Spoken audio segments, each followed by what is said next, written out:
Il est devenu de plus en plus insistant, entreprenant, c'est devenu tactile. Il a réussi à m'embrasser de force.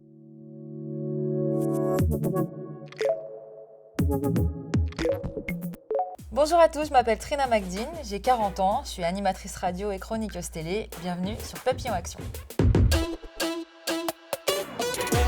J'ai postulé à droite à gauche et j'ai été contactée par la chaîne Non-Stop People. Je suis devenue chroniqueuse, on m'avait proposé de faire ça en remplacement de temps en temps. Et puis finalement, ça a très bien marché, donc j'ai fait une quotidienne pendant 2 ans et demi. Quand ça s'est terminé, je me suis retrouvée en radio. J'ai été contactée par le créateur du concours des jeunes talents de la radio et de la télé. Donc j'ai fait le concours, on était plusieurs centaines et j'ai gagné le concours. Et bon, ça, c'est une petite fierté. Et en fait, parmi les membres du jury, il y avait le directeur d'antenne de Sud Radio qui m'a proposé de venir chez lui et ça fait 5 saisons que je suis là-bas.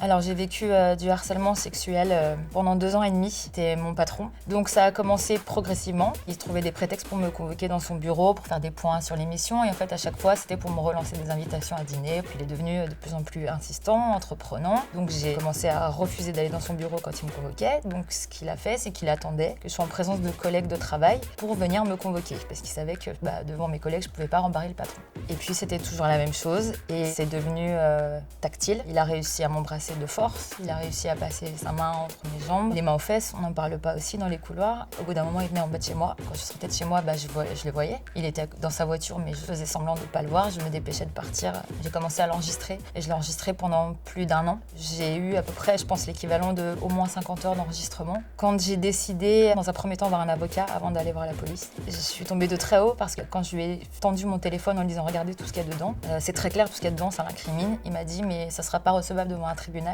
Parce qu'en France, on n'a pas le droit d'enregistrer quelqu'un à son insu. Donc j'avais plus d'1 an d'enregistrement d'horreur qui ne servait à rien. Donc c'est évident que ça m'a pas aidé à aller porter plainte parce que je me suis dit ça va servir à quoi? Puisqu'un avocat me dit que ça ne marchera pas, ça va servir à quoi? C'est quand on m'a dit mais attends, c'est pas normal ce qui se passe, il n'a pas le droit de faire ça, que là j'ai compris en fait. J'ai hésité à porter plainte, mais je me suis dit que de toute façon, si je faisais ça, je perdais mon boulot. Parce que c'est ça le problème en fait, c'est que les gens qui font ça sont des gens de pouvoir parce qu'ils sont intouchables et ils savent qu'entre eux et des nanas qui sont personnes, forcément c'est pas les nanas qu'on va croire. C'est ça le problème et c'est pour ça qu'il faut parler pour que ça change. Ça s'est arrêté quand il s'est fait licencier. Pendant quelques temps, il a continué à essayer de m'appeler. J'ai bloqué de partout, que ce soit les réseaux sociaux, ses numéros de téléphone. Alors dans un premier temps, il m'appelait avec d'autres téléphones, d'autres numéros. Donc voilà, j'ai bloqué tout ce que je pouvais. Puis je pense qu'il s'est épuisé. Il a dû passer à une autre, à mon avis. Aujourd'hui, dans mon émission, j'ai la chance de vraiment avoir des témoignages aussi comme ça et de personnes extrêmement différentes. On sait qu'on n'est pas la seule à avoir vécu ça. Certaines personnes ont des façons différentes de passer à autre chose, de se reconstruire et on s'inspire de ça aussi. Et c'est ça qui m'aide à me reconstruire aujourd'hui. Je pense que si je le dénonce aujourd'hui, déjà évidemment il va nier parce qu'il a une réputation.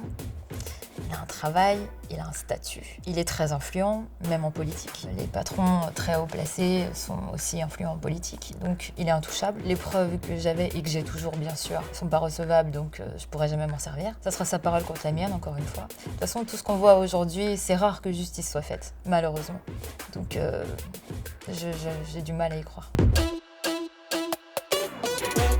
Je pense que le plus important, c'est vraiment d'en parler. Que ce soit à quelqu'un de proche, que ce soit à son psy, que ce soit à son médecin, que ce soit à un avocat, que ce soit à une association. La parole est libératrice, donc c'est très important pour notre propre thérapie aussi, pour se reconstruire, c'est de se libérer. Garder ça pour soi, c'est vraiment quelque chose qu'il ne faut pas faire. Il ne faut pas avoir honte. En fait, on n'est pas coupable, on est victime. On n'a pas choisi d'être victime, on subit ça.